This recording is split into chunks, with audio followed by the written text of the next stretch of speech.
السلام عليكم ورحمة الله وبركاته. الحمد لله والصلاة والسلام على أشرف المرسلين وعلى آله وأصحابه أجمعين. പ്രിയമുള്ള സഹോദരന്മാരെ, സഹോദരികളെ, അള്ളാഹുവിന്റെ രക്ഷയും കരുണയും എല്ലാവരിലും സദാ വർഷിക്കട്ടെ എന്ന് പ്രാർത്ഥിക്കുകയാണ്. കഴിഞ്ഞ ആഴ്ച നമ്മൾ ലാകിന്ന ഹുവല്ലാഹു റബ്ബി വലാ ഉശ്രികു ബി റബ്ബി അഹദ എന്ന ആയത്തിനെ വളരെ ചുരുങ്ങിയ വാക്കിലൂടെ നമ്മൾ വിശദീകരിച്ചു പോയി. ഈ ആയത്തിന്റെ ആശയ വ്യാപ്തി നമ്മൾ കഴിഞ്ഞ ആഴ്ച പറഞ്ഞപ്പോൾ ഈ അനുഗ്രഹങ്ങളുടെ, അള്ളാഹു നൽകിയ മഹാ അനുഗ്രഹങ്ങളെ ആസ്വദിച്ച് ജീവിക്കുന്ന മനുഷ്യന് അദ്ദേഹം സ്വയം വലിയവനായി നടിക്കുകയും അള്ളാഹുവിന്റെ കഴിവുകളെയും അവന്റെ സൃഷ്ടാവ് നൽകിയ അനുഗ്രഹങ്ങളെയും ഞാനെന്ന ഭാവം കൊണ്ട് നിഷേധിച്ചു എന്ന കാരണത്താൽ ആ വ്യക്തി അള്ളാഹുവിന്റെ സിഫത്തില്, അള്ളാഹുവിന്റെ ദാത്തിലെല്ലാം ശിർക്ക് പുലർത്തി എന്ന ഒരു അപകടകരമായ കാര്യത്തെ തന്റെ കൂട്ടുകാരന് ബോധ്യപ്പെടുത്തി കൊടുക്കുകയും അദ്ദേഹത്തോടുള്ള ഇഷ്ടത്തെ പിന്നീട്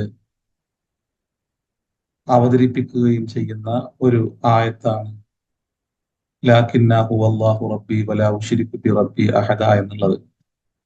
ഇവിടെ നമ്മൾ പറഞ്ഞൊരു കാര്യം, അള്ളാഹുവിനോട് ശിർക്ക് പുലർത്തുന്ന അല്ലെങ്കിൽ പടച്ച തമ്പുരാനെ നിഷേധിക്കുന്ന ഒരു മനുഷ്യൻ റബ്ബായി പിന്നീട് ആ ശക്തിയെ കാണുക എന്നുള്ളൊരു സംഭവം ഉണ്ടാവില്ല.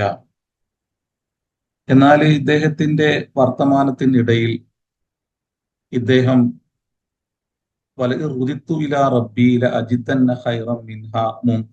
എന്നൊരു വാക്ക് പ്രയോഗിക്കുന്നുണ്ട്. ഇപ്പൊ മനുഷ്യരിൽ മഹാഭൂരിപക്ഷവും ദൈവമുണ്ടോ എന്ന് ചോദിച്ചാൽ, ഈശ്വരനുണ്ടോ എന്ന് ചോദിച്ചാൽ ഉണ്ട് എന്ന് പറയുന്നവരാണ്. മനുഷ്യരിൽ ഭൂരിപക്ഷം എന്നുള്ളതല്ല, ഒരു സൃഷ്ടി എന്നുള്ള നിലക്ക് മനുഷ്യരെല്ലാവരും പ്രപഞ്ചത്തിന്റെ സ്രഷ്ടാവായ ഒരു ഏക മഹാശക്തിയെ സമ്മതിക്കുന്നവരാണ്. എന്നാൽ ആ ശക്തി റബ്ബാണോ എന്ന് ചോദിച്ചാൽ അതിനെ സമ്മതിച്ചു കൊടുക്കുക ഭൂരിപക്ഷ മനുഷ്യരും തയ്യാറാവാത്തവരുമാണ്. കാരണം നമ്മൾ സൂചിപ്പിക്കുകയുണ്ടായി, ഇലാഹ് എന്നുള്ളത്, ഉലൂഹിയത്ത് എന്നുള്ളത് അതൊരു തെക്ലീഫിന്റെ ഭാഗമാണ്. അള്ളാന്റെ നിയമങ്ങളെ ജീവിതത്തിൽ പാലിക്കേണ്ടതിന്റെ അനിവാര്യതയെ സൂചിപ്പിക്കുന്നതാണ് ഉലൂഹിയത്ത് എന്നുള്ളത്. റുബൂബിയത്ത് എന്നുള്ളത് അത് അള്ളാഹുവിന്റെ അനുഗ്രഹമാണ്, അവന്റെ ദാനമാണ് എന്ന തിരിച്ചറിവാണ്. എന്നാൽ ഈ മനുഷ്യൻ അദ്ദേഹത്തിന്റെ സംസാര മധ്യേ ലാകിന്ന ഹുവല്ലാഹു റബ്ബി എന്ന് പറയുന്നത് അത് ബോധപൂർവമുള്ള ഒരു ഇടപെടലല്ല, മറിച്ച് സംസാര മധ്യേ കയറി വന്ന ഒരു പ്രയോഗമാണ്. അപ്പൊ തന്റെ മുമ്പിൽ നിൽക്കുന്ന വ്യക്തിയെ കൂടി പരിഗണിച്ച് ഒന്നില്ലെങ്കിൽ അദ്ദേഹത്തെ നിന്ദിക്കുക, നിസാരവൽക്കരിക്കുക, അദ്ദേഹത്തിന്റെ ചിന്തകളെ, അദ്ദേഹത്തിന്റെ ജീവിതാവസ്ഥയെ നിസാരവൽക്കരിക്കുക, ഇതിനെയെല്ലാം തന്നെ കണ്ടുകൊണ്ടാണ് ആ മനുഷ്യൻ അങ്ങനെ ഒരു പ്രയോഗം നടത്തുന്നത്. ഇനി എൻ്റെ റബ്ബ് എന്നെ അവനിലേക്ക് മടക്കുകയാണെങ്കിൽ ഇതിനേക്കാളും ഉത്കൃഷ്ടമായത് എനിക്ക് നൽകും എന്ന് പറഞ്ഞുകൊണ്ട് അതിലും ഒരു ധിക്കാരം പുലർത്തുകയാണ് ചെയ്യുന്നത്. അപ്പൊ നമ്മള് അതിനെ വിശദീകരിച്ചുകൊണ്ട് നമ്മൾ പറഞ്ഞത്, അങ്ങനെ ഒരു വാക്കിനെ പ്രയോഗിച്ചത് അത് ഫി മഅറദിൽ ഹദീസി, അത് വർത്തമാനത്തിന്റെ ഇടയിൽ അങ്ങ് സംഭവിച്ചു പോയ ഒന്ന് മാത്രമാണ്, അല്ലാതെ അയാൾ റബ്ബിനെ സമ്മതിച്ചത് കൊണ്ടല്ല. കാരണം റബ്ബിനെ സമ്മതിച്ചു കഴിഞ്ഞാല് മനുഷ്യന്റെ അഹങ്കാരം എല്ലാം തന്നെ അത് പ്രയോഗിക്കാൻ പാടുള്ളതാണോ, പിന്നെ അല്ലെങ്കിൽ പ്രയോഗിക്കാൻ പറ്റുന്നതാണോ എന്നെല്ലാം അവന് തിരിയും.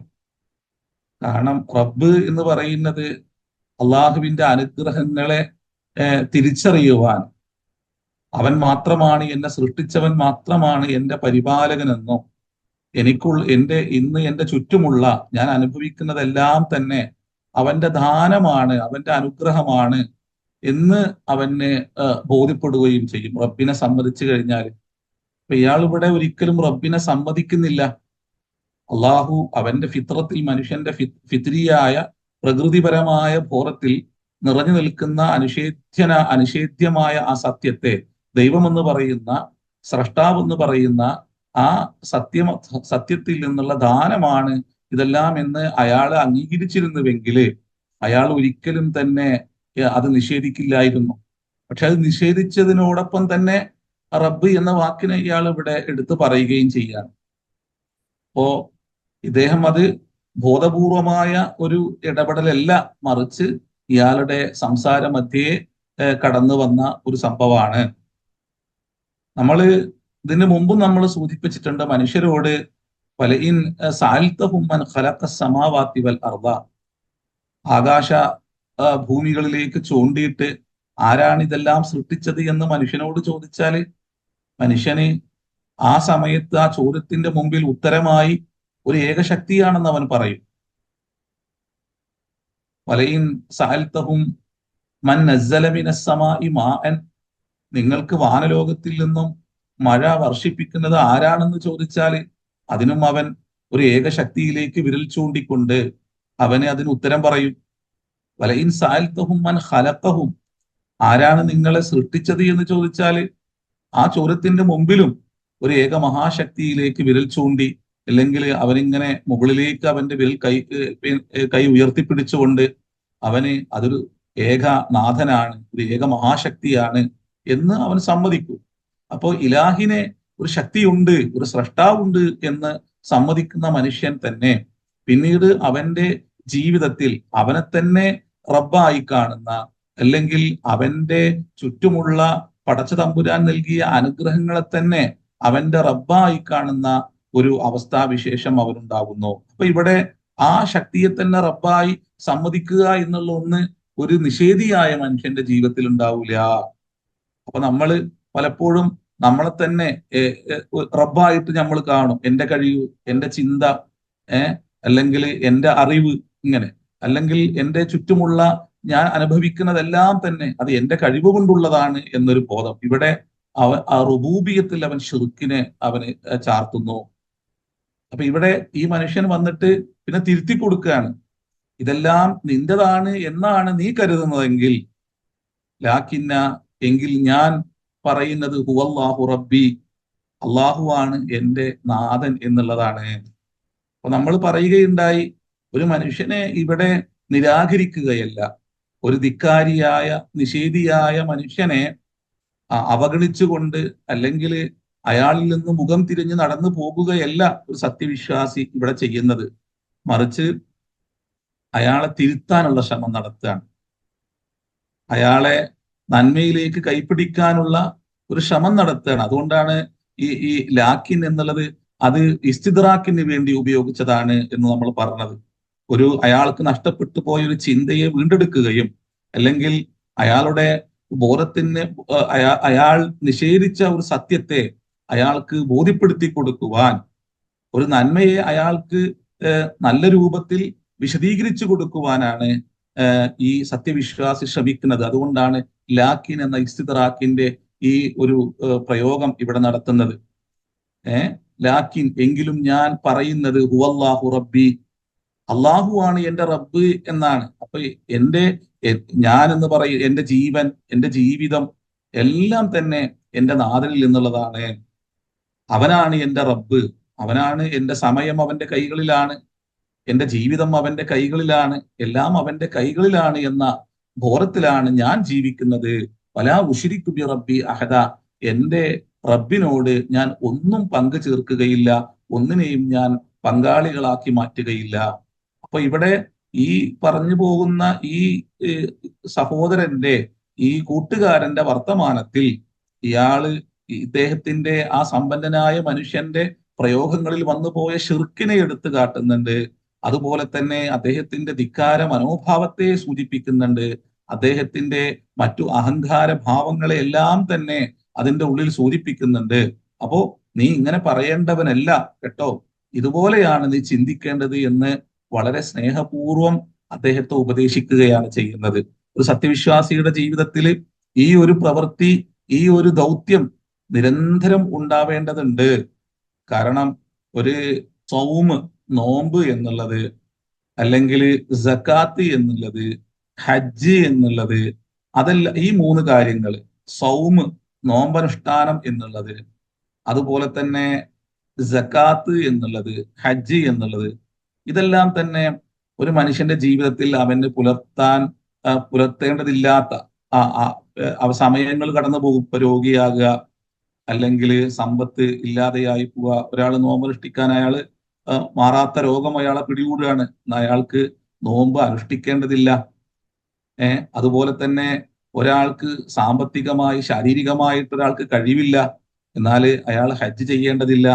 ഒരാള് ദരിദ്രനാണ്, എന്നാൽ അയാൾക്ക് സക്കാത്ത് കൊടുക്കേണ്ടതില്ല. എന്നാൽ ഈ മൂന്ന് കാര്യങ്ങളും ചില സമയങ്ങളിൽ ഒരു സത്യവിശ്വാസിയുടെ ജീവിതത്തിൽ നിന്ന് അത് മാറി നിൽക്കുമ്പോഴും ഒരിക്കലും അവന്റെ ജീവിതത്തിൽ നിന്ന് മുറിഞ്ഞു പോകാത്ത രണ്ട് കർമ്മങ്ങളുണ്ട്. ആ രണ്ട് കർമ്മങ്ങൾ എന്താണ്? ഒന്ന് ഷഹാദത്താണ്, മറ്റൊന്ന് സ്വലാത്തുമാണ്. ഈ രണ്ട് കർമ്മങ്ങളും ഒരിക്കലും ഒരു സത്യവിശ്വാസിയുടെ ജീവിതത്തിൽ നിന്ന് ഒരു കാരണവശാലും അത് അനുഷ്ഠിക്കേണ്ടതില്ലാത്തൊരു സമയം ഉണ്ടാവുക എന്നുള്ളത് സംഭവിക്കൂല. അപ്പൊ അൻ തശ്ഹദ അല്ലാ ഇലാഹ ഇല്ലല്ലാഹ് വ അന്ന മുഹമ്മദൻ റസൂലുള്ളാഹ് വ തുഖീമസ് സ്വലാത്ത, ഇതിന്റെ അടിസ്ഥാന കർമ്മങ്ങളിൽ, ഒരു മനുഷ്യൻ അനുഷ്ഠിക്കേണ്ട അടിസ്ഥാന കർമ്മങ്ങളിൽ ഈ രണ്ട് കാര്യങ്ങളുണ്ടല്ലോ. ആദ്യം പരിശുദ്ധ റസൂൽ എണ്ണി പറയുന്ന രണ്ട് കാര്യങ്ങൾ, ഒന്ന് ഷഹാദത്ത്, അതുപോലെ തന്നെ സ്വലാത്ത്. ഈ രണ്ട് കർമ്മങ്ങൾ മുറിയുന്ന ഒരു സന്ദർഭം ഒരു സത്യവിശ്വാസിയുടെ ജീവിതത്തിൽ ഉണ്ടാവില്ല. അപ്പൊ ജീവിതത്തിൽ എപ്പോഴും ഷാഹിദായിക്കൊണ്ടേയിരിക്കണം. അള്ളാഹുവിന് ഷാഹിദാവണം. പ്രവാചകന് പ്രവാചകത്വത്തെ ബോധ്യപ്പെടുത്തി കൊടുക്കുന്ന, ഒരു പ്രവാചകനെ അനുധാവനം ചെയ്യേണ്ടതിന്റെ അനിവാര്യതയെ ബോധ്യപ്പെടുത്തി കൊടുക്കുന്ന ചിന്തയും അതുപോലെ തന്നെ കർമ്മവും നിരന്തരം ഒരു സത്യവിശ്വാസിയുടെ ജീവിതത്തിൽ ഉണ്ടായിരിക്കണം. അതോടൊപ്പം തന്നെ അവൻ രോഗിയായി കിടന്നാൽ പോലും അവന്റെ മിഴി കൊണ്ട് അവൻ ആംഗ്യം കാണിച്ചെങ്കിലും അള്ളാഹുവിന് നിരന്തരം ശുക്ർ നടത്തിക്കൊണ്ടേയിരിക്കണം.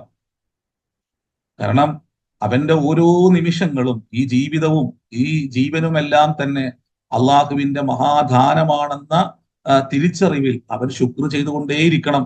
അപ്പോൾ ഷഹാദത്ത് മുറിഞ്ഞു പോകുക എന്നുള്ളത്, അള്ളാഹുവിന് സാക്ഷിയാകുന്ന അവസ്ഥാവിശേഷം ഇല്ലാതെയാകുക എന്നുള്ളത്, പടച്ച തമ്പുരാന് ശുക്ർ ചെയ്യുന്ന ഒരവസ്ഥ ഇല്ലാതിരിക്കുക എന്നുള്ളത് ഒരു സത്യവിശ്വാസിയുടെ ജീവിതത്തിൽ ഒരിക്കലും ഉണ്ടാവില്ല.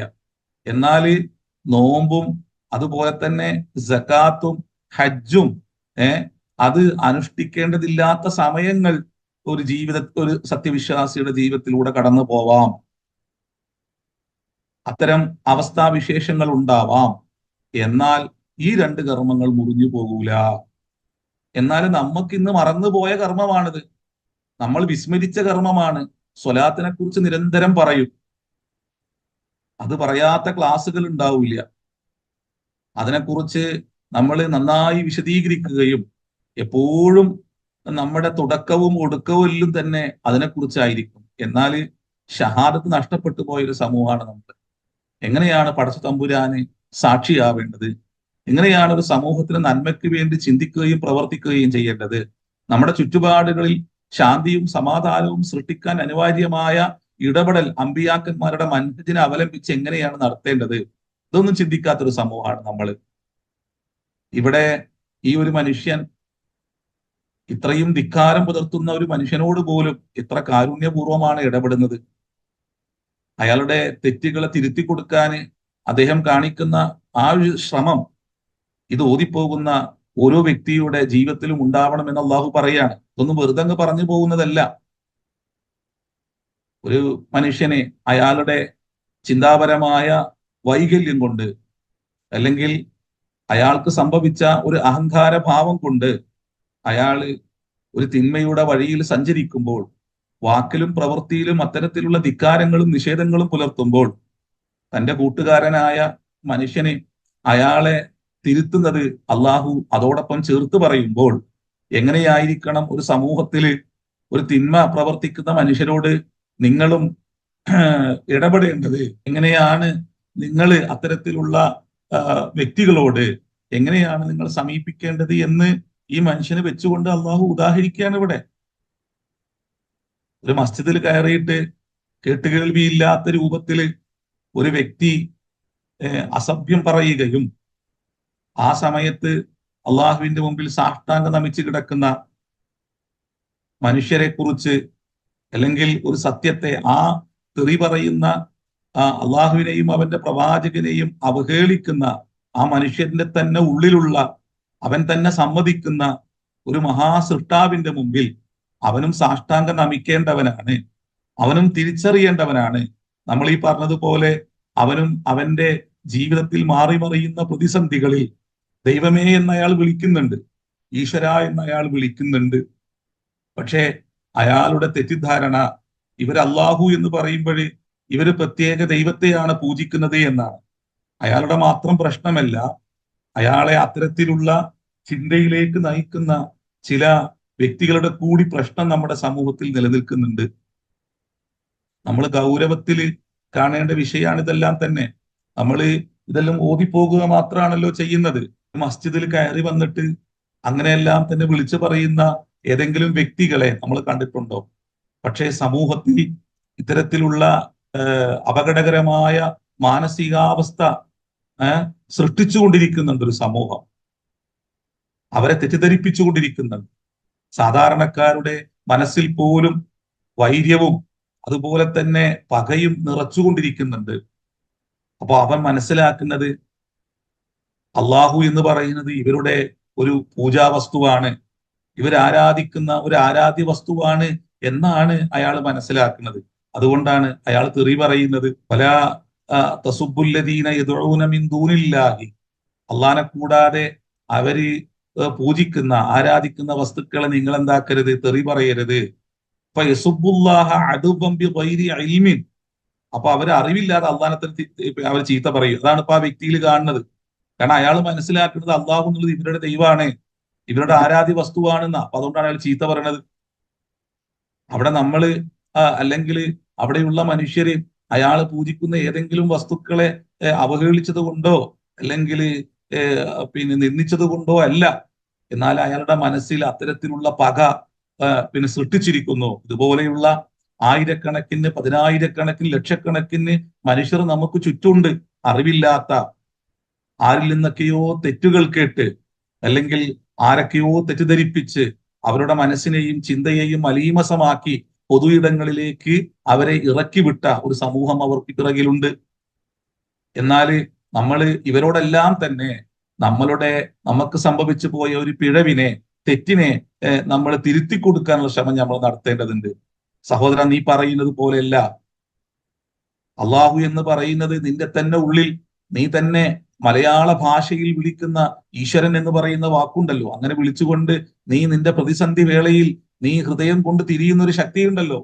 ആ ശക്തിയെ അറബി ഭാഷയിൽ വിളിക്കുന്ന, അറബി ഭാഷയിൽ ആ ശക്തിയെ മാത്രം വിളിക്കാൻ ഉപയോഗിക്കുന്ന ഒരു പ്രയോഗമാണ് അള്ളാഹു എന്നുള്ളത് തിരുത്തി കൊടുക്കേണ്ടതുണ്ട്.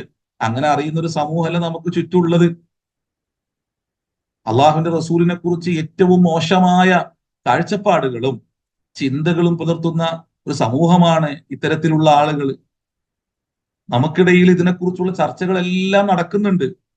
പക്ഷേ എന്നാൽ ആ തെറ്റിദ്ധരിച്ചൊരു സമൂഹത്തിലേക്ക് ഈ ചർച്ചകളും ഈ ചിന്തകളും എത്തുന്നുണ്ടോ എന്നുള്ളത് നമ്മൾ വളരെ ഗൗരവത്തിൽ ചിന്തിക്കേണ്ട ഒരു വിഷയമാണ്. നമ്മുടെ നായകന്മാർ, സമൂഹത്തെ നയിക്കുന്നവർ വളരെ ഗൗരവത്തിൽ ചിന്തിക്കേണ്ടതാണ്. ഇത്തരത്തിലുള്ള വിഷയങ്ങൾ ഉണ്ടാകുമ്പോൾ അതിനെതിരിൽ എന്തെങ്കിലും ആക്ഷൻ എടുക്കാൻ അല്ലെങ്കിൽ നിയമ നടപടികൾ എടുക്കാൻ ആവശ്യപ്പെടുന്നതിനപ്പുറം എന്നേക്കുമായി ഇത്തരത്തിലുള്ള അവസ്ഥകൾ സമൂഹത്തിൽ ഇല്ലാതിരിക്കാനുള്ള സാമൂഹികപരമായ ഇടപെടൽ കൂടി സമൂഹം നടത്തേണ്ടതുണ്ട്. നമ്മൾ അറബി ഭാഷയിലാണ് പലതും പറഞ്ഞുകൊണ്ടിരിക്കുന്നത് നമ്മുടെ സമൂഹത്തിൽ. എന്നാൽ അറബി ഭാഷ എന്നുള്ളത് നമുക്ക് തന്നെ അന്യമായി നിൽക്കുന്ന ഒരു ഭാഷയാണ്. അപ്പോ മറ്റുള്ളവരുടെ മാനസികാവസ്ഥ എന്തായിരിക്കും ആ ഭാഷയോട്? എന്നാൽ ആ ഭാഷയിലുള്ള പല വാക്കിനെയും അവര് നിരന്തരം തെറ്റിദ്ധരിച്ചുകൊണ്ടിരിക്കുന്നുണ്ട്, അതിന് തെറ്റായി മനസ്സിലാക്കിക്കൊണ്ടിരിക്കുന്നുണ്ട്. അതിനെ തിരുത്തി കൊടുക്കാനുള്ള ബാധ്യത നമുക്കില്ലേ? അങ്ങനെ തിരുത്തി കൊടുക്കുമ്പോൾ മാത്രമാണ് ഒരു സമൂഹത്തിൽ നല്ല സൊസൈറ്റി രൂപപ്പെടുന്ന. തെറ്റിദ്ധാരണ നീങ്ങിപ്പോകുന്നിടത്താണ് പരസ്പരമുള്ള ബന്ധങ്ങൾ ഊഷ്മളമാകുന്നത്. മനുഷ്യൻ പരസ്പരം തിരിച്ചറിയുമ്പോഴാണ് അവന് പരസ്പരം സ്നേഹിക്കുവാനും അവന് പരസ്പരം ഹൃദയപൂർവ്വം ഇടപെടുവാനും അവന് കഴിയുന്നത്. എന്നാൽ അത്തരത്തിലുള്ള ഇടപെടലുകൾ നടത്താൻ നമുക്ക് കഴിയുന്നുണ്ടോ എന്നുള്ളത് നമ്മൾ ചിന്തിക്കേണ്ടതുണ്ട്. ഇന്ന് നമ്മുടെ മസ്ജിദുകളെല്ലാം തന്നെ അള്ളാഹുവിന്റെ റസൂല് പറഞ്ഞതുപോലെ തന്നെ അത് മസാജിദുഹും ആമിറത്തുൻ വഖറാബുൻ അനിൽ ഹുദ, അല്ലെ? അതെല്ലാം തന്നെ പ്രൗഢമാണ്, മനോഹരമായി നിർമ്മിക്കപ്പെട്ടിട്ടുണ്ട്. പക്ഷെ അതിൽ നിന്ന് ഒരു ഹിദായത്തും ഒരാൾക്കും കിട്ടൂല എന്നാ. കാരണം അതിൽ നമ്മൾ എന്തിനു വേണ്ടി ഉപയോഗിക്കുന്നു? നിങ്ങൾ മസ്ജിദിൽ പോയിട്ട് ഖുൽ ഹു അല്ലാഹു അഹദ് അല്ലാഹു സമദ് എന്ന് ഓതുന്നില്ലേ? ഖുൽ അഊദു ബി റബ്ബിന്നാസ് മലിക്കിന്നാസ് എന്നല്ലേ ഓതുന്നില്ലേ? എന്താണ് സത്യത്തിൽ അത് പറയുന്നത്? അതങ്ങനെ ഓതിപ്പോവേണ്ട ഒരു സംഗതിയാണോ? അള്ളാന്റെ കൽപ്പനയാണ്. ഖുൽ, നീ പറയൂ. ആരോട് പോയിട്ട് പറയണം? ഹുവല്ലാഹു അഹദ്, അള്ളാഹു ഏകനാണ്. ഖുൽ അഊദു ബി റബ്ബിന്നാസ്, ഏത് റബ്ബിനെ കൊണ്ടാണ് നിങ്ങൾ ശരണം തേടുന്നത്? മനുഷ്യരുടെ പരിപാലകനായ നാഥനെ കൊണ്ടാണ് ശരണം തേടുന്നത്. അപ്പൊ നമുക്കറിയുന്നില്ല ഞാൻ എന്താണ് ഈ പറയുന്നത് എന്ന്. നമ്മളും ഈ നമ്മുടെ ഒരു നാടൻ ഭാഷയിൽ പറയുന്നത് പോലെ, തത്തമ്മേ പൂച്ച പൂച്ച എന്ന് പറയുന്നത് പോലെ നമ്മളിത് ഇങ്ങനെ ഉരുവിട്ടുകൊണ്ടിരിക്കുകയാണ്. എന്നാൽ എന്റെ റബ്ബ് എന്നോട് എന്താണ് പറഞ്ഞുകൊണ്ടിരിക്കുന്നത്? ഒരു പ്രവാചകന്റെ മൻഹജ് എന്താണ്? ആ പ്രവാചകനെ എങ്ങനെയാണ് പൊതുവിടങ്ങളിൽ നന്നായി അവതരിപ്പിക്കുകയും അതിനെക്കുറിച്ചുള്ള തെറ്റിദ്ധാരണകൾ മാറ്റുകയും ചെയ്യേണ്ടത് എങ്ങനെയാണ് എന്ന് നമുക്കറിയില്ല. നമ്മൾ എപ്പോഴും പറയുന്ന ഒരു ഒരു ശ്രദ്ധേയമായ ഒരു കാര്യമുണ്ട്. നബി സല്ലല്ലാഹു അലൈഹി വസല്ലമ തങ്ങൾ ഒരു കളവിയായ ഒരു ഉമ്മയുടെ ഭാണ്ഡം പേറിക്കൊണ്ടുപോയി കൊടുത്തൊരു ചരിത്ര സംഭവം എല്ലാവരും ഉദ്ധരിക്കാറുണ്ട്. ആ ഉമ്മ അവരുടെ വീടിന്റെ പടിവാതിൽക്കൽ പരിശുദ്ധ റസൂല് അത് കൊണ്ടുപോയി വെക്കുമ്പോഴ് ആ പ്രവാചകനെ കുറിച്ച് കേട്ടറിഞ്ഞ ആ ഒരറിവിൽ വെച്ചുകൊണ്ട് പ്രവാചകനോട് ഉപദേശിക്കുന്നുണ്ട്. മോനെ, ഇന്നൊരു വ്യക്തിയുണ്ട്, സമൂഹത്തിൽ കുഴപ്പം സൃഷ്ടിക്കുന്ന, ഭിന്നത സൃഷ്ടിക്കുന്ന ഒരു വ്യക്തിയുണ്ട്. ആ വ്യക്തിയുടെ പേര് മുഹമ്മദ് എന്നാണ്. ആ മുഹമ്മദിനെ മോന് സൂക്ഷിക്കണട്ടോ എന്ന് വളരെ സ്നേഹപൂർവ്വം ഉപദേശിക്കുന്ന ഒരു ഉമ്മ. എല്ലാം കേട്ടതിന് ശേഷം പരിശുദ്ധ റസൂൽ പറയാണ്, ഞാനാണ് ആ മുഹമ്മദ് എന്ന്.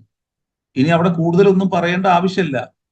അപ്പൊ ഞാൻ കേട്ടതല്ല അപ്പോൾ മുഹമ്മദ് എന്നുള്ളത്. മുഹമ്മദ് കാരുണ്യമാണ്, മുഹമ്മദ് സ്നേഹമാണ്, മുഹമ്മദ് ഹൃദയ ബന്ധങ്ങളെ ചേർത്ത് പിടിക്കുന്ന വ്യക്തിത്വമാണ്. ഒരു പ്രവൃത്തിയിലൂടെ ആ പരിശുദ്ധ റസൂൽ അങ്ങ് കാണിച്ചു കൊടുക്കുകയാണ്. അപ്പോ ശത്രു, ഒരു നന്മയോടുള്ള ശത്രുത പുലർത്തുന്ന മനുഷ്യരെന്നും മദ്യപാനികളും അതുപോലെ തന്നെ ആഭാസം കാണിക്കുന്നവരും തിന്മയുടെ വഴിയിൽ ജീവിച്ച് പോവേണ്ടവരുമാണ് എന്ന് ശഠിക്കുന്ന ചില അധികാരി വർഗങ്ങൾ ഉണ്ടാവും. അവര് ഭൂരിപക്ഷ സാധാരണക്കാർക്ക് മുമ്പിലേക്ക് അവരുടെ ചിന്തയെ നശിപ്പിക്കുന്ന രൂപത്തിൽ, ധർമ്മബോധത്തെ ഇല്ലാതെയാക്കുന്ന രൂപത്തിൽ, അക്രമാസക്തമായ മനോബോധം സൃഷ്ടിക്കുന്ന രൂപത്തിലുള്ള പലതും അവർക്ക് മുമ്പിൽ ഇങ്ങനെ ഇട്ടുകൊടുത്തിട്ട് അവരിങ്ങനെ നായകന്മാരും അവരിങ്ങനെ രാജാക്കന്മാരുമായി നടക്കുന്ന ഒരു സമൂഹം എന്നും ലോകത്തുണ്ടായിട്ടുണ്ട്. ഇന്നും അത് തുടർന്നുകൊണ്ടേയിരിക്കുന്നുണ്ട്. അവിടെ ആ സമൂഹത്തെ കൈപിടിക്കേണ്ടത് നീതിബോധത്തിലേക്ക്, സത്യത്തിലേക്ക്, ധർമ്മത്തിലേക്ക് എല്ലാം കൈപിടിക്കാനാണ് പ്രവാചകന്മാർ വന്നത്. അതുകൊണ്ടാണ് പ്രവാചകന്മാർ എല്ലാ കാലത്തുമുള്ള മത വർഗ ബോധങ്ങളെ തച്ചുടച്ചത്. അതുകൊണ്ടാണ് നമ്മൾ വീണ്ടും അതിന്റെ ആലയത്തിൽ കൊണ്ടുപോയിട്ട് പ്രവാചകന്മാരെ കെട്ടുകയാണ് ചെയ്യുന്നത്. അതുകൊണ്ട് നമുക്ക് തിരിയുന്നില്ല. പ്രവാചകന്മാര് അധികാരികളും പൗരോഹിത്യവും പ്രമാണിമാരും സൃഷ്ടിക്കുന്ന എല്ലാ വർഗവർണ്ണ മതബോധങ്ങളെ തച്ചുടച്ചുകൊണ്ട് മനുഷ്യന്റെ ഉള്ളിൽ നിറഞ്ഞു നിൽക്കുന്ന പ്രകൃതി സത്യത്തിലേക്കും അതുപോലെ തന്നെ മാനവിക ബോധത്തിലേക്കും കൈപിടിക്കുകയാണ് എല്ലാ പ്രവാചകന്മാരും. വിശുദ്ധ ഖുർആനെ മനോഹരമായിട്ട് ഒന്നിന് പിറകെ ഒന്നായി ഇത് പറഞ്ഞു പോകുന്നുണ്ട്. ഒരു പ്രവാചകന് ശേഷം ആ പ്രവാചകൻ ഉയർത്തിയ അടിസ്ഥാന സത്യങ്ങളെ അധികാരികള് വക്രീകരിക്കുകയും അതിനെ അതിനെ തെറ്റായി അവതരിപ്പിക്കുകയും ആ സത്യത്തിൽ വെള്ളം ചേർത്ത് വക്രീകരിച്ച് ഒരു സമൂഹത്തിന്റെ ചിന്തയെയും മനസ്സിനെയും അവര് മലീമസമാക്കി അവരുടെ ഇഷ്ടങ്ങൾക്ക് അവരുടെ താല്പര്യങ്ങൾക്കനുസരിച്ച് ഒരു സമൂഹത്തെ ഉപയോഗപ്പെടുത്തുമ്പോഴേ മറ്റൊരു പ്രവാചകൻ ആ സത്യത്തെ വീണ്ടും പുനരവതരിപ്പിക്കാൻ വേണ്ടി വരുന്നു. ആ പ്രവാചകൻ പിന്നീട് ആ സമൂഹത്തിലുള്ള മുൻകഴിഞ്ഞ പ്രവാചകൻ ഉയർത്തിയ ആ സത്യത്തെ അതിശക്തമായി പുനരാവിഷ്കരിക്കുകയും അങ്ങനെ അവിടെ നിലനിൽക്കുന്ന അധികാരികൾ തീർത്ത ഒരു വർണ്ണവർഗ മതബോധത്തെ തച്ചുടക്കുകയുമാണ് ഒരു പ്രവാചകൻ ചെയ്യുന്നത്. നിങ്ങൾ മൂസാ നബിന്റെ ശേഷം ഈസാ നബി വരുമ്പോ എന്തൊക്കെയാണ് സംഭവിക്കുന്നതെന്ന് ഖുർആനിലൂടെ നോക്കിയാൽ മതി. എങ്ങനെയാണ് ആ സമൂഹത്തോട് പിന്നീട് പിന്നെ ഈസാ നബി അലൈഹി സ്വലാമിന്റെ സംബോധന ശൈലി എങ്ങനെയൊക്കെയാണ് നോക്കിയാൽ മതി. എങ്ങനെയാണ് അവിടെ നിർമ്മിക്കപ്പെട്ട ഒരു മതബോധത്തെ, ഒരു ഉസൈർ എന്ന് പറയുന്ന ഒരു പ്രവാചകനെ ദൈവമാക്കിക്കൊണ്ടുള്ള അതിന്റെ മുകളിൽ കെട്ടിപ്പടുത്ത ഒരു പ്രവാചക സന്ദേശത്തിന് വിരുദ്ധമായ ഒരു അധർമ്മ ധാരയെ എങ്ങനെയാണ് ഒരു പ്രവാചകൻ അതിനെ പൊളിക്കുന്നത് എന്ന് ഖുർആൻ എങ്ങനെയാണ് ഈസാ നബി അലൈഹി സ്വലാം പ്രയോഗിച്ച ആ ശൈലികളൊന്ന് നന്നായി നോക്കിയാൽ മതി. എന്നാൽ ഒരു 6000 വർഷത്തിന്റെ ഇടവേളയ്ക്ക് ശേഷം മുഹമ്മദ് റസൂലുള്ളാഹി വരുമ്പോഴേ ആ പ്രവാചകന് വീണ്ടും ഒരു തിരുത്തൽ വാദവുമായി വന്ന പ്രവാചകന് വീണ്ടും അതേ സ്ഥാനത്ത് പ്രതിഷ്ഠിച്ചത് കാണുകയും പരിശുദ്ധ റസൂല് അതിനോട് അതിശക്തമായി വിയോജിക്കുകയും ആ പ്രവാചകന്റെ വ്യക്തിത്വത്തെയും മഹത്വത്തെയും ആ പ്രവാചകന്റെ വിശുദ്ധിയെയും വാനോളം വാഴ്ത്തുകയും ആ പ്രവാചകന്റെ സന്ദേശങ്ങൾ വീണ്ടും പുനരവതരിപ്പിക്കുകയാണ് അള്ളാഹുവിന്റെ റസൂൽ ചെയ്യുന്നത്.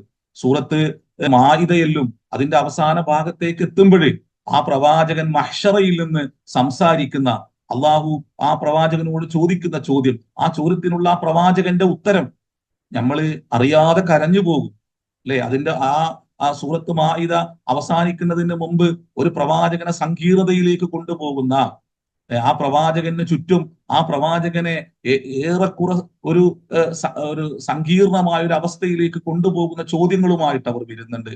എന്നാൽ ആ ചോദ്യത്തിന് ഉത്തരമായി അള്ളാഹുവിനോട് പ്രാർത്ഥിക്കുകയും അവർ ചോദിച്ചത് കൊടുക്കുകയും അതിനുശേഷം നിങ്ങൾ നിഷേധികളാകാൻ പാടില്ല എന്ന് ആ പ്രവാചകൻ പറയുകയും ചെയ്യുന്നുണ്ട്. എന്നിട്ട് എല്ലാ അനുഗ്രഹങ്ങൾക്ക് ശേഷവും അതേ പ്രവാചകനെ തന്നെ ആ പ്രവാചകൻ നിഷേധിച്ച, ആ പ്രവാചകൻ തിരുത്തിയ, ആ പ്രവാചകൻ പാടില്ല എന്ന് പറഞ്ഞ ഒന്നിന്റെ സ്ഥാനത്ത് ആ പ്രവാചകനെ തന്നെ അവരോധിക്കുന്നുണ്ട് അവര്. അതുകൊണ്ടാണ് പിന്നീട് മുഹമ്മദ് റസൂലുള്ളാഹിനോട് സംസാരിക്കുമ്പോൾ കാലത്തിൽ യഹൂദു ഉസൈർ ഇബ്നുല്ലാഹ് വഖാലത്തിൻ നസ്വാറൽ മസീഹ് ഇബ്നുല്ലാഹ് ദാലിക ഖൗലുഹും ബിഅഫ്വാഹിഹിം യുലാഹിഹൂന ഖൗലല്ലദീന കഫറു ഖാതലഹുമുല്ലാഹു അന്നാ യുഫകൂൻ. അപ്പൊ നിഷേധികൾ ഇങ്ങനെയാണ് മനുഷ്യന്റെ ചിന്തയെ, മനുഷ്യന്റെ ധർമ്മബോധത്തെ, മനുഷ്യന്റെ നന്മ നിറഞ്ഞ മനോഗതിയെ എല്ലാം തന്നെ തെറ്റിക്കുവാനും അതിനെ വക്രീകരിക്കുവാനും തിന്മയുടെ വഴിയിൽ മാത്രം ക്രൗധമായ ഭാവം വെച്ചു പുലർത്തുന്ന ഒരു സമൂഹത്തെ സൃഷ്ടിക്കാന് എന്നും സമൂഹത്തിൽ ഇങ്ങനെ പാറിപ്പറക്കുന്ന ചില അക്രമകാരികളായ മനുഷ്യരുണ്ടാവും. അവരെയാണ് ഇത്തരത്തിലുള്ള ആളുകൾ മോഡലായിട്ട് കാണുന്നത്. അവിടെ എങ്ങനെയാണ് അവരോട് സമീപിക്കേണ്ടത്?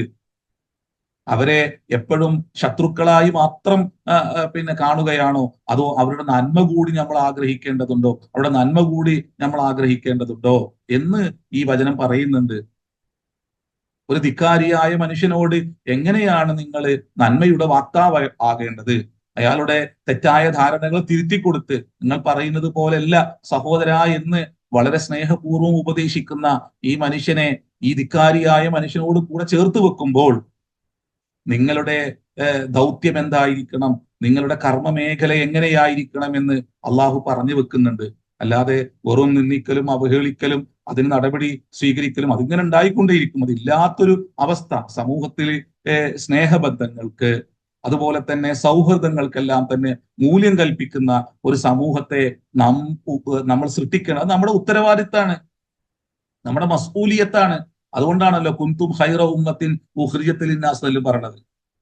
നിങ്ങളൊരു ഉത്തമ സമൂഹമാണ്, നിങ്ങൾ മനുഷ്യർക്ക് വേണ്ടി ഉയർത്തെഴുന്നേൽപ്പിക്കപ്പെട്ടവരാണെന്ന് പറഞ്ഞാൽ എന്താണ്? അപ്പൊ നിങ്ങൾ ആരാണ് എന്നും നിങ്ങൾക്ക് പിറകിൽ നിൽക്കുന്ന മനുഷ്യർ എന്ന ആ ഒരു പ്രയോഗത്തിന്റെ ഉള്ളിൽ വരുന്നവർ ആരാണ് എന്നുള്ള ചർച്ചയിലും സമയാസമയം നടത്തേണ്ടതുണ്ട്. നമുക്ക് ഈ ബോധമൊന്നുമില്ല. ഈ കർമ്മങ്ങളൊന്നും നടത്താതെ നമ്മൾ നല്ലവരാണെന്ന് നമ്മൾ പറഞ്ഞു നടക്കുകയാണ്. എങ്ങനെയാണ് ചുറ്റുവട്ടങ്ങളിൽ എങ്ങനെയാണ് സമാധാനം ഉണ്ടാകുക? അള്ളാഹു നേരിട്ട് ക്ഷണിക്കുന്നത്, അള്ളാഹു യദുഉ ഇലാ ദാരിസ്സലാം, അള്ളാഹു ശാന്തിയുടെ ഭവനത്തിലേക്ക് നിങ്ങളെ ക്ഷണിക്കുന്നു. അപ്പൊ ക്ഷണിക്കുമ്പോൾ അവിടെ എന്താണ് ആ ഭവനം എന്ന് അള്ളാഹു പറയുന്നുണ്ട്. അത് പ്രവാചകന്മാരിലൂടെ ലോകത്ത് നിരന്തരം കേൾപ്പിച്ചുകൊണ്ടേയിരിക്കുന്നുണ്ട്. അപ്പോ ശാന്തി ആഗ്രഹിക്കുന്നു അള്ളാഹു, ഭൂമിയിൽ സമാധാനം ആഗ്രഹിക്കുന്നു, മനുഷ്യർക്കിടയിലുള്ള ബന്ധങ്ങളെ ഊഷ്മളമാക്കാൻ അള്ളാഹു ഉദ്ദേശിക്കുന്നു. ഒരു മനുഷ്യന് പടച്ചോനെ കീഴ്പ്പെടുക കീഴ്പ്പെടാതിരിക്കുക എന്നുള്ളതെല്ലാം ആ വ്യക്തിയുടെ ചോയ്സാണ്. കാരണം അവനോട് സംവദിക്കുന്നത് അവന്റെ തന്നെ ഉള്ളിലുള്ള ഒരു സത്യത്തെക്കുറിച്ചാണ് അവനോട് സംവദിക്കുന്നത്. അല്ലാതെ അവന്റെ പ്രകൃതത്തിന് തിരിച്ചറിയാത്ത ഒന്നിനെ കുറിച്ചല്ല ഒരു സത്യവിശ്വാസിക്ക് പറയാനുള്ളത്. അതുകൊണ്ടാണ് എന്നും പ്രപഞ്ചനാഥനെ നിഷേധിക്കുന്നിടത്ത് പടച്ച തമ്പുരാന് മാത്രം കീഴ്പ്പെട്ട ഒരു സമൂഹം വളരെ ശക്തരായി നിന്നുകൊണ്ട് ആ സത്യത്തെ അവതരിപ്പിക്കുവാന് ജാഗ്രതാപൂർവമുള്ള ഇടപെടൽ നടത്തുന്നത് ആരായിരിക്കും? ഒരൊറ്റ കുട്ടിനെ ആ ഇടങ്ങളിൽ കാണൂല. കാരണം അവർക്ക് പറയാൻ പറ്റൂല. കാരണം അവര് പ്രത്യക്ഷത്തിൽ തന്നെ അള്ളാഹുവിനോട് പങ്കാളികളെ ചേർത്ത് അതിനെ മാത്രം ഉയർത്തിക്കാട്ടി അതിലേക്ക് ആളുകളെ ക്ഷണിക്കുകയും അതിനു വേണ്ടി സംസാരിക്കുകയും ചെയ്യുന്നവന് പ്രപഞ്ചത്തിനൊരു നാഥനുണ്ടോ എന്ന ഒരു ചോദ്യം ഒരു നിരീശ്വരവാദി ഉയർത്തുമ്പോൾ അതിന് ഉത്തരം പറയാൻ അയാളെ കയ്യിൽ ഒന്നും ഉണ്ടാവില്ല. ധാർമ്മികമായിട്ട് അയാൾക്ക് ഉത്തരം പറയാൻ പറ്റൂല. അതുകൊണ്ടാണ് നമ്മുടെ ഇടങ്ങളിലെല്ലാം തന്നെ പ്രപഞ്ചത്തിനൊരു സൃഷ്ടാവുണ്ടോ എന്ന് പറയുന്നിടത്ത് സത്യവിശ്വാസികള് അവർ ചങ്കുറപ്പോടു കൂടിയിട്ട് ആ സത്യത്തെ അവതരിപ്പിക്കുന്നത് കാണുന്നത് അതുകൊണ്ടാണ്. അപ്പൊ നമുക്ക് ഉത്തരവാദിത്തമുണ്ട്. അപ്പോ അതിന് എങ്ങനെയാണോ അള്ളാഹു ശാന്തിയുടെ, നീതിയുടെ, ധർമ്മത്തിന്റെ എല്ലാം തന്നെ വഴിയിലേക്ക് മനുഷ്യരെ ക്ഷണിക്കുന്നത്, അത് ഏത് രൂപത്തിലാണ് പ്രവാചകന്മാർ അവതരിപ്പിക്കുന്നത്? മനുഷ്യരോട് കാരുണ്യപൂർവ്വമുള്ള ഇടപെടൽ നടത്തേണ്ടതുണ്ട്. അപ്പൊ ഇവിടെ ആ കാരുണ്യത്തെ അയാൾ എടുത്തു കാട്ടും. സത്യവിശ്വാസി എന്നുള്ള നിലക്ക് അയാളുടെ മസ്കൂലിയത്തിനെ, ഉത്തരവാദിത്തത്തെ ഇവിടെ ഈ വ്യക്തി വളരെ മനോഹരമായിട്ട് എടുത്തു കാട്ടുന്നു. മനോഹരമായി ആ മനുഷ്യനെ ബോധ്യപ്പെടുത്തി കൊടുക്കുന്നു അള്ളാഹു. ആ മനുഷ്യന്റെ ആ വാക്കിനെ എടുത്തു പറയുന്നതിലൂടെ ഓരോ സത്യവിശ്വാസിയും ഇത്തരത്തിലുള്ള ഇടങ്ങളിൽ എങ്ങനെയാണ് ആ വിഷയത്തെ കൈകാര്യം ചെയ്യേണ്ടത് എന്ന് പഠിപ്പിക്കുന്നു.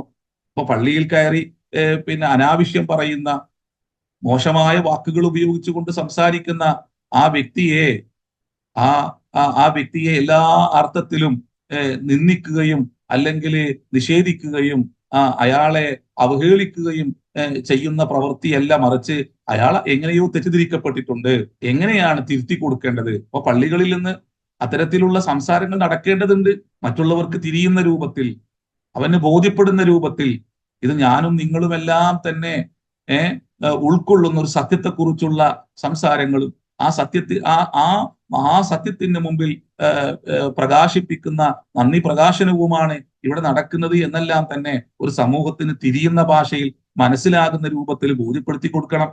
ഇന്ന് നമ്മൾ പറയുന്നതൊന്നും മറ്റുള്ളവന് ബോധ്യപ്പെടുന്നില്ല എന്നൊരു സംഗതി കൂടി നമ്മൾ ഇതിൻ്റെ ഉള്ളിൽ വായിച്ചെടുക്കേണ്ടതുണ്ട്. അമ്പിയാക്കന്മാരെ ഉസൂലിനെ തെറ്റിച്ചൊരു സമൂഹമാണ് നമ്മൾ. റസൂലിൻ ഇല്ലാ ബിലിസാനി ഖൗമിഹി. ഒരു സമൂഹത്തോട് സംസാരിക്കുമ്പോൾ ആ സമൂഹത്തിന്റെ ഭാഷയിലേ സംസാരിക്കാൻ പാടുള്ളൂ, എങ്കിലേ അവർക്ക് തിരിയുകയുള്ളൂ എന്ന് അള്ളാഹു പറയുന്നുണ്ട്. ലിയുബയ്യിന ലഹും, അവർക്ക് കാര്യങ്ങൾ നന്നായി മനസ്സിലാകണം. ഇന്ന് ഞമ്മക്കും തിരിയുന്നില്ല, അവർക്കും തിരിയുന്നില്ല. നമ്മളും ഈ കുറെ വാക്കുകൾ ഇങ്ങനെ എടുത്തിട്ട് ആ വാക്ക് കൊണ്ട് ഇങ്ങനെ അമ്മാനാടുകയാണ് നമ്മൾ. അതെന്തോ ഒരു സംഭവമാണെന്ന് നമ്മൾ വിചാരിക്കുകയാണ്. പക്ഷെ അതെല്ലാം സൃഷ്ടിക്കുന്ന മറ്റൊരു അത് കേൾക്കുന്ന ഒരു സമൂഹത്തിൽ അത് സൃഷ്ടിക്കുന്ന തെറ്റായ ചിന്തകൾ എന്തൊക്കെയാണ്, അത് വിലയിരുത്തുന്നില്ല. അപ്പൊ വളരെ വളരെ നല്ല വാക്കുകൾ ഉപയോഗിച്ച് മറ്റുള്ളവരുടെ നന്മ കാംക്ഷിച്ചുകൊണ്ടുള്ള ഇടപെടൽ ഒരു സത്യവിശ്വാസം നടത്തേണ്ടതുണ്ട്. അതാണ് അള്ളാഹു ഈ വ്യക്തിയെ എടുത്തുദ്ധരിക്കുന്നതിലൂടെ അള്ളാഹു നമ്മെ ബോധ്യപ്പെടുത്തുന്നത്.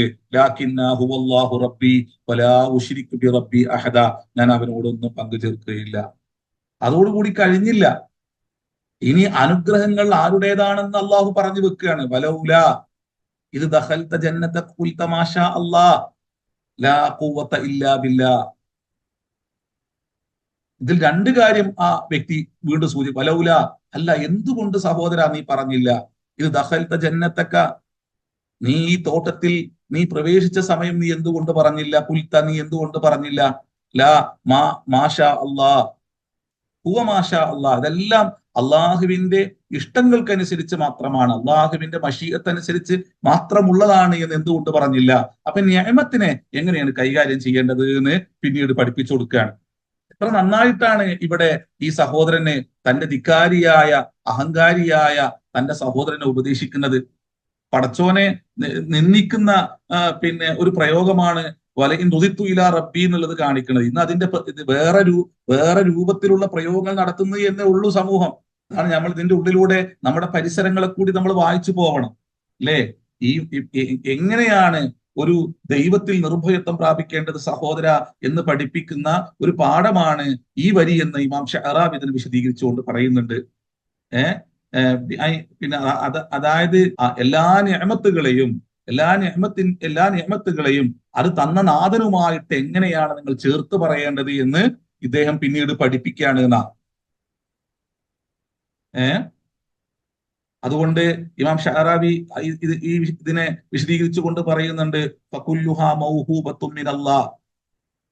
ഇതെല്ലാം തന്നെ നിന്റെ നാഥന്റെ അനുഗ്രഹങ്ങളാണ്. നിന്റെ ഈ തോട്ടം, അതുപോലെ തന്നെ ഈ മുന്തിരിത്തോപ്പുകൾ, ഈത്തപ്പന മരങ്ങൾ, കായ്ക്കനികൾ, അതുപോലെ തന്നെ അതെല്ലാം നിനക്ക് എല്ലാം നൽകിക്കൊണ്ടിരിക്കുന്നുണ്ടല്ലോ. ഇതെല്ലാം, അതുപോലെ തന്നെ ഈ ഭൂമി, നീ അറിയാതെ തന്നെ, നീ പിന്നെ നനച്ചിരിക്കാതെ തന്നെ നിനക്ക് ഈ ഭൂമിക്കുള്ളിൽ നിന്ന് അള്ളാഹു എല്ലാം നൽകിക്കൊണ്ടേയിരിക്കുന്നു. അപ്പൊ ഒന്നും നിന്റെ കഴിവിൽപ്പെട്ടതല്ലോ, ഇതൊന്നും നിന്റെ അധീനതയിൽപ്പെട്ടതല്ല. ഇതെല്ലാം തന്നെ നിന്നെ സൃഷ്ടിച്ച് നിന്നെ ഈ രൂപത്തിലേക്ക് പരിവർത്തിപ്പിച്ച ഒരു നാഥനുണ്ടല്ലോ. ആ നാഥന്റെ മഹാദാനങ്ങളാണെന്ന് സഹോദര നീ മനസ്സിലാക്കൂ. നീ മാഷാ അല്ലാ എന്ന് പറഞ്ഞാൽ എത്ര നന്നായിരുന്നേനെ എന്ന് അദ്ദേഹം പറയാണ്. കാരണം നമ്മൾ ഈ മുമ്പ് പറഞ്ഞതുപോലെ ഈ വ്യക്തി അദ്ദേഹത്തിന്റെ കഴിവ് കൊണ്ടാണ് എന്ന് അയാൾ മനസ്സിലാക്കുകയാണ്. അതോടൊപ്പം തന്നെ അദ്ദേഹത്തിന് മുമ്പിൽ നിൽക്കുന്ന ആ തോട്ടം ഉണ്ടല്ലോ, മനോഹരമായ നയനമനോഹരമായ ആ തോട്ടം, അതിനെ കണ്ടുകൊണ്ട് ഇയാൾ അത്ഭുതപ്പെടുകയും ചെയ്യുന്നുണ്ട്. അപ്പൊ അയാളുടെ കഴിവിന് അപ്പുറമുള്ള ഒന്നാണെന്ന് ധരിക്കുമ്പോൾ പോലും അയാളുടെ നിഷേധഭാവം കൊണ്ട് എല്ലാം എന്റേതാണ്, എന്റെ കഴിവ് കൊണ്ടാണെന്ന് അയാളുടെ മനസ്സും അയാളോട് മന്ത്രിക്കുന്നതിന്റെ ഭാഗമായിട്ടാണ് അയാളിൽ ഈ നിഷേധങ്ങളെല്ലാം സംഭവിക്കുന്നത്. നമ്മുടെ എല്ലാം തന്നെ നമ്മൾ പറഞ്ഞതുപോലെ നമ്മുടെ എല്ലാം തന്നെ അവസ്ഥ, മാനസികാവസ്ഥയെ അള്ളാഹുവിന്റെ ഉള്ളിൽ എടുത്തുകാട്ടാണ്. അപ്പൊ അവിടെ ആ ഭക്തനായ, അള്ളാഹുവിന്റെ സമർപ്പിതനായ, അള്ളാഹുവിൽ നിർഭയത്വം പ്രാപിച്ച ആ മനുഷ്യൻ പറയുന്നത്, ലൗല ഇത് ദഖൽത ജന്നതക ഖുൽത മാഷാ അല്ലാഹ്. ഒരു ഹദീസിനെ ഇമാം ഷഅറാവി ഇവിടെ വിശദീകരിക്കുന്നുണ്ട്. അതായത് നമ്മള് പിന്നെ ഒരാളുടെ അനുഗ്രഹങ്ങൾ കണ്ടു കഴിഞ്ഞാല് ആ അനുഗ്രഹങ്ങളോട് എങ്ങനെയാണ് നമ്മൾ പ്രതികരിക്കേണ്ടത്? അപ്പൊ അസൂയല്ലാത്ത മനസ്സുണ്ടാവണം. ഒരിക്കലും ഒരാളുടെ അറിവില്, അയാളുടെ ഭൗതികമായ അനുഗ്രഹങ്ങളില് സത്യവിശ്വാസി അസൂയ പുലർത്താൻ പാടില്ല.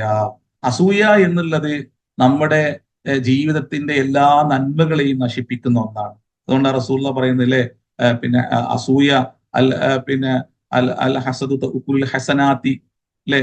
അത് എല്ലാ പിന്നെ യഅക്കുലുൽ ഹസനാത്തി കമാ തഅക്കുലുൻ നാറുൽ ഹതബ.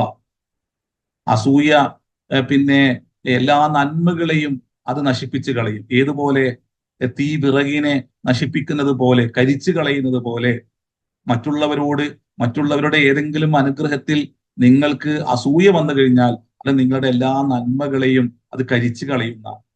അപ്പോ ഏതൊരാളുടെയും അനുഗ്രഹങ്ങൾ കണ്ടു കഴിഞ്ഞാല് മാഷാ അല്ലാഹു ലാ ഹൗല വലാ ഖുവത ഇല്ലാ ബില്ലാ എന്ന് പറയണമെന്നാണ്. റസൂലുള്ളാഹിന്റെ ഒരു ഹദീസും അങ്ങനെ ഉണ്ട്, അല്ലെ?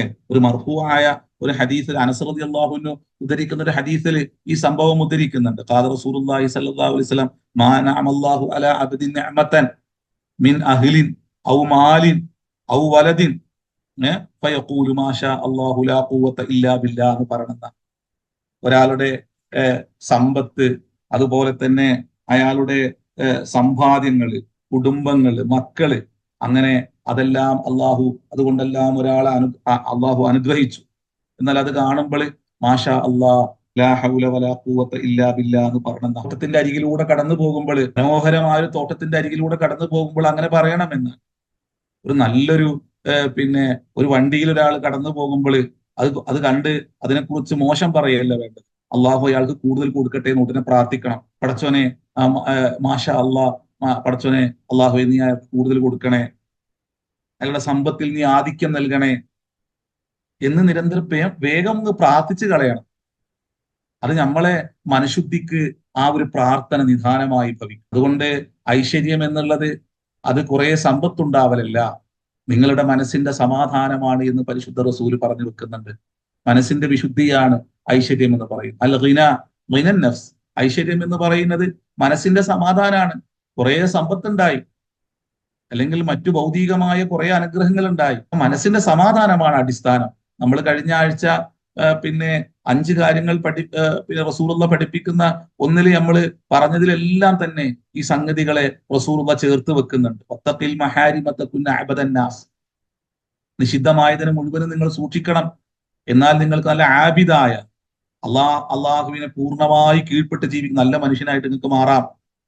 അപ്പോ ആളുകളുടെ അന്യായമായി അപഹരിച്ചെടുക്കുന്ന ഒന്നുകൊണ്ട് ഭക്ഷിക്കാതിരിക്കുക, ഉടുക്കാതിരിക്കുക, കുടിക്കാതിരിക്കുക, അന്യായമായതിലൂടെ ഒന്നും നേടാതിരിക്കുക. അങ്ങനെയാണെങ്കിൽ നിങ്ങൾക്ക് നല്ല ആബിദാകാം. അപ്പൊ ഹറാമിനെ സൂക്ഷിക്കുക എന്നുള്ളത് വലിയൊരു വിഷയമാണ്. നമ്മളെ ജീവിതത്തിലൊന്നും തന്നെ ഇല്ലാതെയായി പോകുന്ന സംഗതിയാണ്. എന്നാൽ ഹറാമ് ഹലാൽ എന്നെല്ലാം പിന്നെ അതിനെ പരിഗണിക്കുന്നത് തന്നെ അപൂർവമാണ് ആൾ. അങ്ങനെല്ലാം നോക്കിക്കഴിഞ്ഞാൽ ബിസിനസ് നടക്കുവോ, അല്ലെങ്കിൽ പിന്നെ നമ്മുടെ കാര്യങ്ങളിൽ മുന്നോട്ട് പോകുമോ എന്ന് പറയുന്ന പൈശാചികമായ ചിന്ത പേറുന്നവരാണ് ഞാൻ. അങ്ങനെല്ലാം ചിന്തിക്കാൻ പറ്റുമോ എന്നാ ചോദിക്കും. ശേഷം പിന്നെ റസൂലുള്ളാഹി പറയുന്നുണ്ട് സല്ലല്ലാഹു അലൈഹി വസല്ലം, ബിമാ ഖസമല്ലാഹു ലക തകുന അഗ്നൻ നാസ്, അള്ളാഹു നിന്റെ സമയത്തിന് നൽകിയൊരു മൂല്യമുണ്ട്, ആ മൂല്യത്തിൽ നീ തൃപ്തി അടയണം, എന്നാൽ നീ ഐശ്വര്യമുള്ളവനായിട്ട് മാറും. നമുക്ക് നമ്മുടെ സമയത്തിന് ലഭിക്കുന്ന മൂല്യത്തിൽ നമ്മൾ തൃപ്തരല്ല.